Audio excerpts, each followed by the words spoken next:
Tap বা call install করা, tap installation. প্রয়োজন অনুযায়ী পাইপের জলের প্রবাহ নিয়ন্ত্রণ করার জন্য আমরা যে সামগ্রী ব্যবহার করে থাকি তাকে কল বলে। কলকে জলের নল, ট্যাপ, কক বা ফসেটও বলা হয়ে থাকে। কল বানানোর জন্য পিতল, লোহা, স্টিল বা প্লাস্টিক জাতীয় পদার্থ ব্যবহার করা হয়ে থাকে। শহরের অধিকাংশ বাড়ির রান্নাঘর, বাথরুম, টয়লেট, ওয়াশ বেসিন ইত্যাদিতে কল লাগানো থাকে। গ্রামে অধিকাংশ বাড়িতে কল না থাকলেও এক বা একাধিক সার্বজনীন কল অবশ্যই থাকে। আপনি হয়তো দেখে থাকবেন যে অনেক সময় কল বন্ধ করার পরেও সেখান থেকে জল পড়ছে, বা কলের হাতলের পাশ দিয়ে ফোঁটা ফোঁটা জল পড়ছে। কখনো কল সহজে বন্ধ করা যায় না, আবার কখনো কল খুলতে গেলে জোরে জোরে আওয়াজ হয়।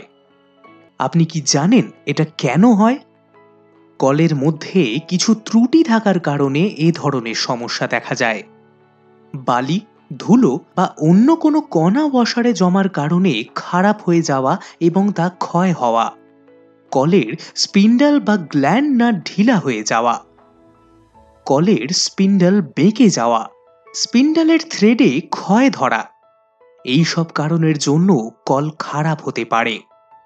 এই রকম পরিস্থিতি হলে কলের মেরামত করা দরকার বা নতুন কল ফিট করা প্রয়োজন। আসুন দেখে নেওয়া যাক কলের ফিটিং কিভাবে করা হয়।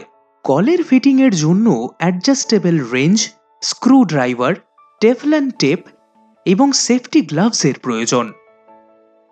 প্রথমে কলের স্পিন্ডলটি খারাপ আছে কিনা তা দেখতে হবে।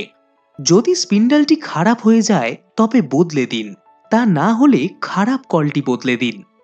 জিআই পাইপকে পাইপ ওয়াইজে প্রয়োজন মতো ফিট করে নিন। জিআই পাইপের থ্রেডেড প্রান্তে টেফলন টেপ লাগান। টেপকে ঘড়ির কাঁটার দিকে অর্থাৎ ক্লকওয়াইজ ডাইরেকশনে ঘুরিয়ে পাইপের সঙ্গে ভালোভাবে বেজিয়ে নিন। তারপর পাইপ রেঞ্জ দিয়ে সকেটটিকে শক্ত করে এঁটে নিন।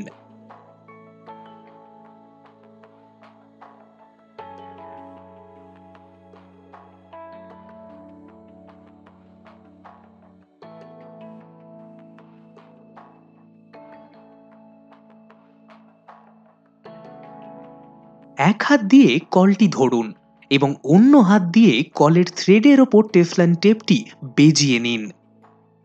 টেফলন টেপটিকে কমপক্ষে 5 থেকে 6 বার ঘুরিয়ে বেজিয়ে নিতে হবে। এরপর কলটিকে ক্লকওয়াইজ ঘুরিয়ে হাত দিয়ে সকেটের সঙ্গে শক্ত করে এঁটে দিন।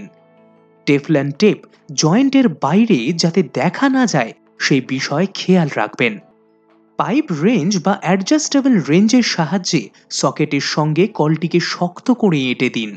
কল ফিট করার পর তা সোজা আছে কিনা সেটা ভালো করে দেখে নিন। কল চালু করে দেখে নিন জয়েন্টে কোনো লিকেজ আছে কিনা। কল ফিট করার সময় কিছু সাবধানতা অবলম্বন করা দরকার। কাজ করার সময় সেফটি শু, সেফটি অ্যাপ্রন এবং সেফটি গ্লাভস পরা উচিত। প্রয়োজনে অতিরিক্ত বল প্রয়োগ করে কলটিকে সকেটের সঙ্গে লাগাবেন না, এর কারণে কলের থ্রেড খারাপ হতে পারে। কল ফিট করার সময় খেয়াল রাখবেন কলে যেন কোনো আঁচড় বা স্ক্র্যাচ না পড়ে। খারাপ কলের কারণে অনেক সময় জল অপচয় হয়। জল সংরক্ষণের জন্য খারাপ কল তাড়াতাড়ি বদলে নিন। এখন তো আপনিও জেনে গেলেন কিভাবে কল বদলাতে হয়। যদি আপনার আশেপাশে কোনো খারাপ কল থাকে তবে সেটি অবশ্যই বদলে নিন। আর এটাই হলো আপনার আজকের কাজ।